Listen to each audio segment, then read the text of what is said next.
Hello, everybody. I hope you've been enjoying the conference so far, and I hope you'll enjoy the talk that we're going to give right now. My name is Roel Spilker. I'm a software developer at Topdesk. We make service management software and we have offices in Germany, Hungary and the Netherlands where I'm located. And my name is Reinier Zwitserloot, and I work at Zorg op Orde. And as you may have figured out from that name, it's very much focused on the local Dutch market, where I'm also from. But don't worry, that'll be the last Dutch words that I'm going to mention in this presentation. And together we're developing Project Lombok. Project Lombok is a tool that is for Java developers that removes a lot of clutter from the Java code. After logging frameworks and testing frameworks, it's the most popular dependency in the Java ecosystem. And today is a special day, Reinier. A special day. Yes, it is. What about today? Today is our birthday. It's our birthday? Yes. I don't think so, though. It is. Exactly 12 years ago, we had our first running version of Lombok. Oh, it's Lombok's birthday. It is Lombok's birthday. Amazing. Yes. Today? This day? This day. Wow. June 7th. Cool. So I think we should celebrate. I think we should let's recollect like all our biggest successes and like our best decisions. I think that sounds like a party, right? It sounds like a party, but it's not that useful for this group. I think it's more valuable for them if we do something else. For instance, if we visit our biggest mistakes. Let's do that. Let's visit our biggest mistakes, the biggest mistakes we did, and extract some lessons that everyone can apply running an open source project. And let's do that in the presence of some masterpieces. I think you're feeling you're in a sentimental mood.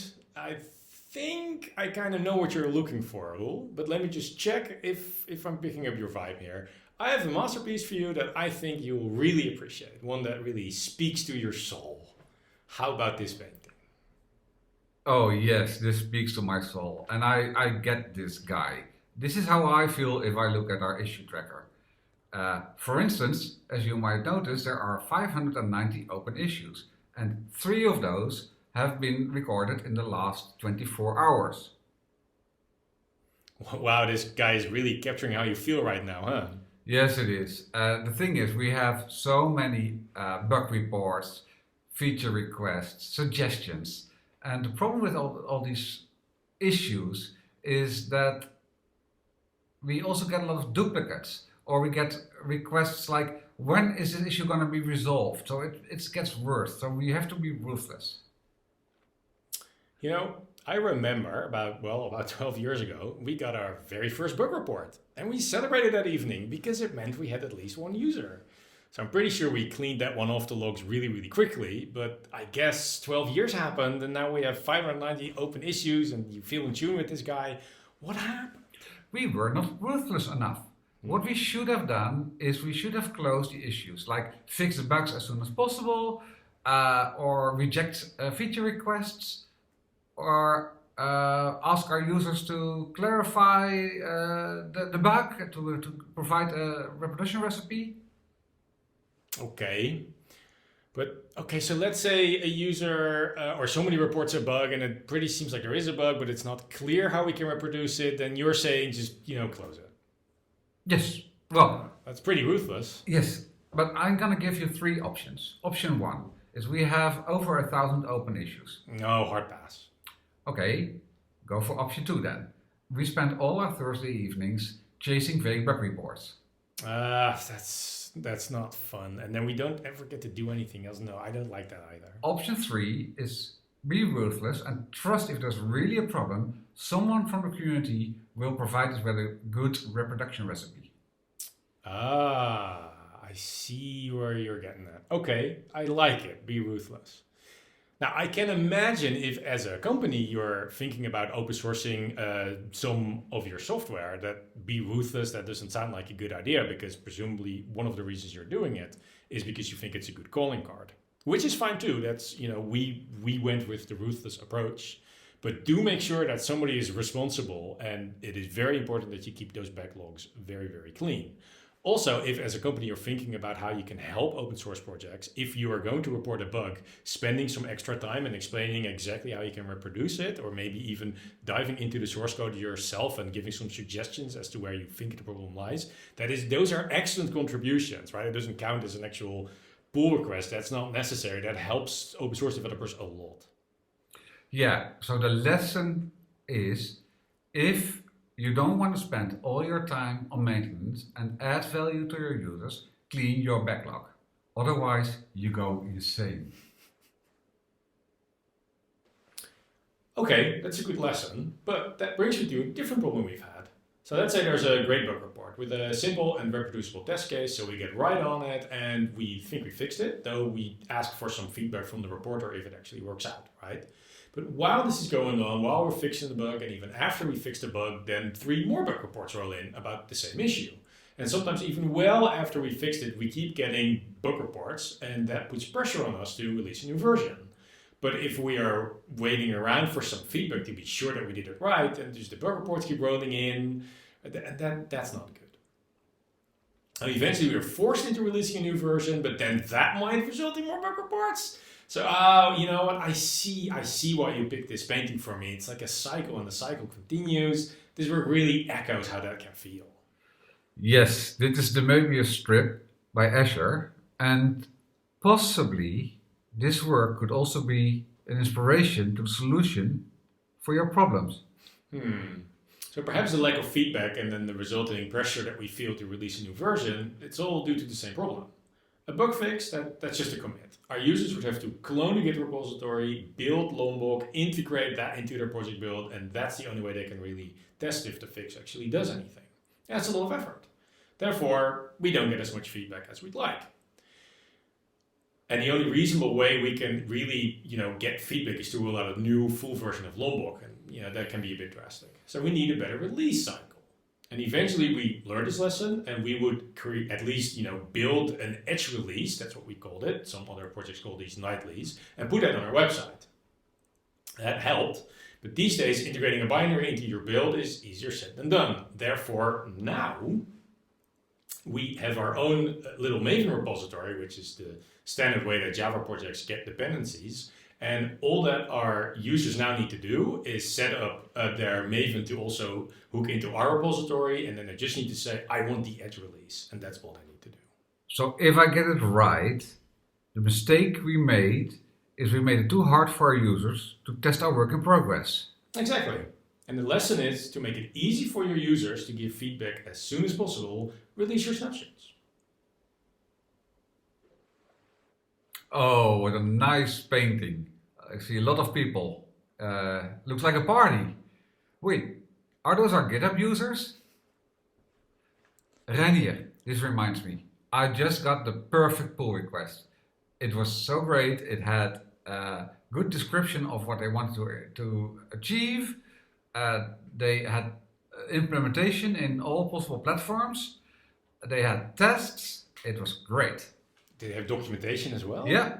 Was it, surely it was like we needed to update the style of the code. It was right? even in our coding style. Really? It was perfect, yes. So I assume you merged it immediately. No, I rejected it. What? Yeah, Why? let me explain. So in Java, the default implementation of the toString method, like if you want to log an object, isn't very useful. And in Lombok, we added the possibility to print something based on the contents of the fields. So on the screen, you can see an example of that on the top. And what they suggested is to add some formatting options like delimiters for all the values. So this is on top of the features that we already have. Okay. That's a good start, and I kind of like that because, people want to configure that stuff. But while we're at it, I can remember a couple feature requests. So, let's just keep going then. There was a feature request that you can put strings in quotes to make sure to make clear that they are strings. And I wasn't the only one. I think recently somebody asked, makes sense to me that you can make custom renderers because, in this case, we don't actually know quite exactly when that painting was made. So maybe we make like a relative printer for dates and times. That sounds useful. And there was another one. This is about log clutter. If you have these really big lists, then you get lots of clutter in your logs, so you don't want that. So how about we say that you can specify a limit, and then if there's a list that has more entries than that limit, then it just prints the size of the list and not anything in it. That should reduce log clutter quite a bit, right? Something like this. I think that's also a performance benefit if the list is very long. Oh, So yeah, that's excellent. great. Oh, and I heard another one. What I like to add is to not print empty fields like empty strings, or if there's a null value, skip those. That's no. That is the dumbest idea I ever heard, Roel. We're not doing that. I've heard it quite often. So can't we just add it? No. Look, the slide is full. There's no room. Oh yeah, you're right. So that's actually the reason why I did not include this pull request. The reason is there's so many different options, enhancements, and adding all these, that would just increase the learning curve for all our users. Fair enough. And creating a pull request, even if it's perfect, it's a one-off. It's like you create a pull request and then you dump it, and if we merge the pull request, we become responsible. It becomes our problem, and we need to maintain the feature indefinitely. I guess if you press that merge button, it's like you're adopting it. Yes, it is. And it's like this painting. It's a medieval painting, and I knew how to read those. You start at the left, and then you're in paradise. Then pull requests happen, and you end up in hell. So what's the lesson there then, Roel? The lesson is to keep your project manageable, add features carefully. Let's go back to one of the earliest features that we added after the first public release of Lombok, which is called Delegate. Now this feature, we really like it, but it is a bit of a tricky one to implement. And in particular, we weren't quite sure if the syntax that we came up with to run the feature, if that was truly the best that we could imagine it to be. However, it was the best we could do at the time, so we did release it in order to get feedback. There is a bit of a problem there, though, because we kind of know that it is more experimental than the other ones. And for example, if we get a bug report out of one of the core Lombok features, such as data, we would probably solve that one a little faster, or certainly with more urgency, than a problem in this new delegate feature. And the second issue is that if ever we do come up with a better way to implement delegate with a nicer syntax, we probably want to do that. But then the problem is if, for all our existing users that are using the delegate feature, then we probably break their code, and we really don't like doing that. So now that's a bit of a problem. I guess all the users that are like really keeping a close eye on Lombok itself and maybe, tracking our Git commit messages, they might know that delegate is, it's sort of a second tier feature, and certainly we know, but our users, I don't think they know. I understand the problem. How did we fix it? Well, we didn't for delegate, but afterwards, once we learned this lesson, we fixed it by introducing the experimental features concept. So in Lombok, we have two tiers of support. We have the main feature set, and we have the experimental feature set. And it actually means that an experimental feature has experimental in the name. So even if people don't read the documentation and just peruse our API, they will see it because it's right there. And that's why I picked this painting. Right. We have two sets of features. We have the main features and we have the experimental features. You like to put stuff in boxes. Yeah, and actually this painting just sort of looks experimental to me. I agree. What's the lesson? The lesson is to have a stable base, but with room for innovation, mark new features as experimental. The Mona Lisa. Perhaps the greatest masterpiece of them all. I wonder, when Leonardo da Vinci painted this, did he know he was creating perhaps the greatest work of all time? I don't want to compare Project Lombok with the Mona Lisa, but if we look at the visitors on our website, in the last year alone, we have 1.5 million visitors. I think that this makes us webmasters, right? Well, if our website goes down, we get a lot of messages about that. Speaking of getting messages, we sometimes get messages from people asking legal questions like, do we own the code? I think I know how to answer those questions, but I guess we need to be lawyers as well. And we also get multiple emails per week regarding potential security problems. Do we also need to be security specialists? I think so. Fortunately, you and I both are actually security specialists in our day job, so that's nice. Yes, and that's also how we know that all of these emails are just scammers looking for bug bounties.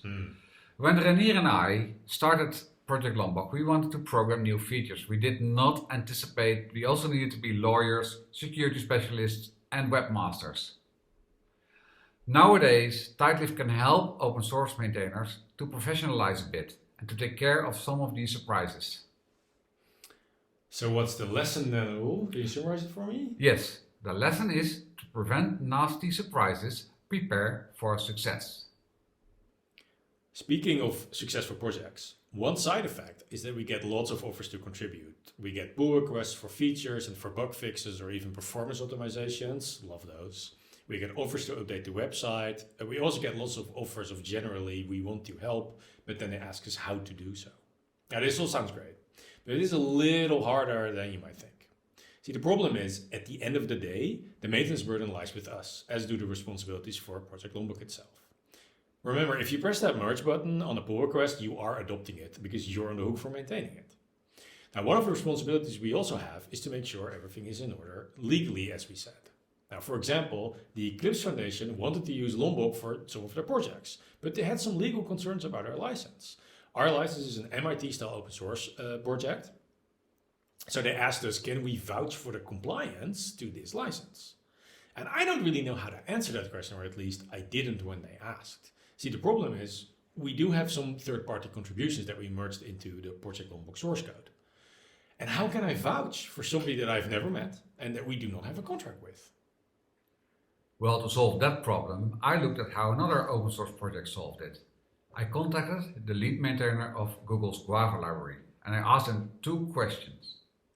Does it work and can we copy it? Does it work? Yes. Okay. Can we copy it? Yes. Okay. What is it? Well, basically, they said to include an author's file that includes an explicit statement acknowledging the open source nature of your project, as well as a promise that all the named authors certify that they own the rights. And each contributor then adds their name to the list in their first pull request.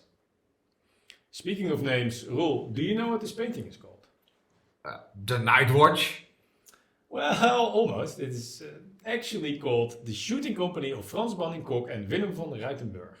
Reinier, you promised to not use any Dutch words during the presentation anymore. But these are names, so I think names don't count. They don't count, right. Well, fair enough. And to be honest, it's true. This painting is more generally referred to as the Night Watch. Now, Project Lombok sort of went through its own little renames ceremony as well. Now, when we started Project Lombok, it was generally known and we introduced it as Project Lombok by Roel, Spilker and Reinier Zwitserloot. However, these days we just go by the authors of Project Lombok. And it's not just in a name, right? When we started out, the only contributors were Roel and I. But these days, lots of contributions come from other people. And that's a good thing because the ownership of Lombok has now outgrown us a little bit. I mean, I think we're still the 2 most involved developers here, but there are plenty of people who they don't just contribute a pull request, but they actively keep an eye out on the bug report list, and they contribute explanations as well. Just helping people out when they ask questions. Like on Stack Overflow, there are lots of people watching the Lombok tag, helping out newbies with questions, and that's great stuff. Now, there is one particular contributor which I'm going to use as an example here. Now, this person, they have been contributing for years in smaller ways, slightly bigger ways, like they have sent in multiple pull requests for bug fixes, but they also help out on the mailing list, and in general, just an excellent contributor to have. Now, there's this feature that we want to introduce in Lombok, but we were a little bit worried about the maintenance burden of this feature. So we were just hesitant on landing it. We really wanted to, but we've talked about that. Maintenance burdens are real, and we try to manage it well. Now, this contributor contacted us and also really liked the feature and said, you know what, I'm willing to take on as much as I can the responsibility for maintaining this feature. And because this person has built up so much credibility, we just said, all right, if you want to make that promise, that sounds good to us. So we merged it. And true to his word, he is still contributing and helping out with bug reports on this feature. And he's actually doing a better job on keeping that feature up to date than we're currently doing with the other one. So that's just excellent to have. And there are two takeaways here. So first of all, it is actually good that your project outgrows you a little bit, right? If you really want a contributor that has a broader view and is helping out not just with new features, but also with the larger maintenance burden of an entire project, you kind of need the project to outgrow you. And it needs to become, you need to be able to honestly say, hey, Project Lombok is by the authors of Project Lombok and no longer by you and me or your company or whoever started the project.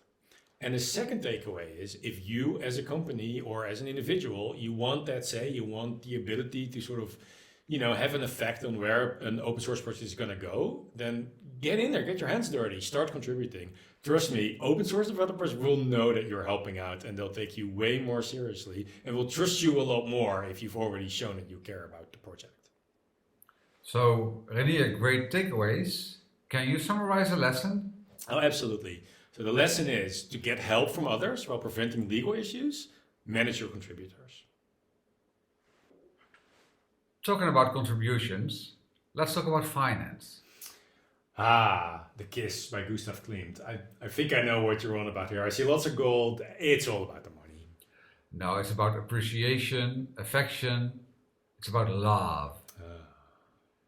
Well, actually, when Reinier and I started Project Lombok, it was 12 years ago, and we were roommates. We didn't have any cares in the world. We were doing it for fun. It was a challenge. It was entertaining. We loved doing it.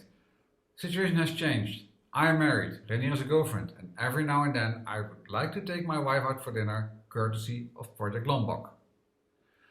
We tried donations. We set up a Patreon account. We sold licenses from our website. So how many did we sell? 3.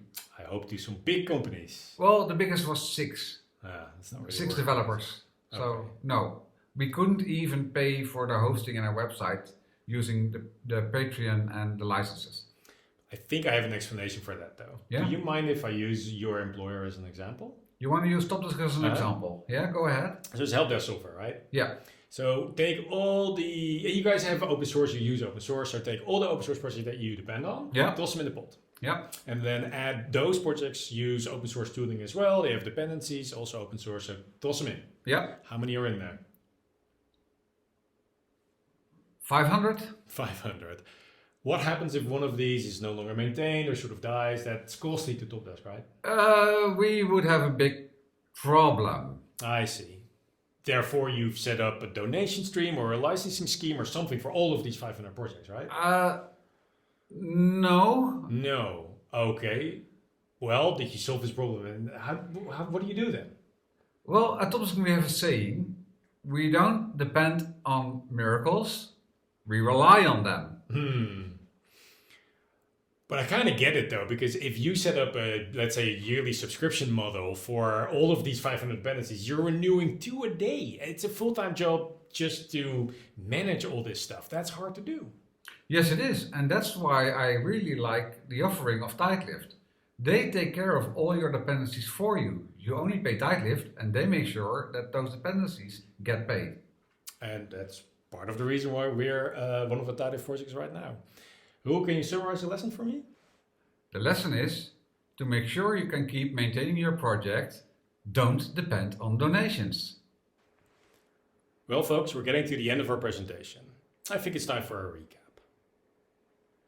To make sure you have the time to add value, clean your backlog.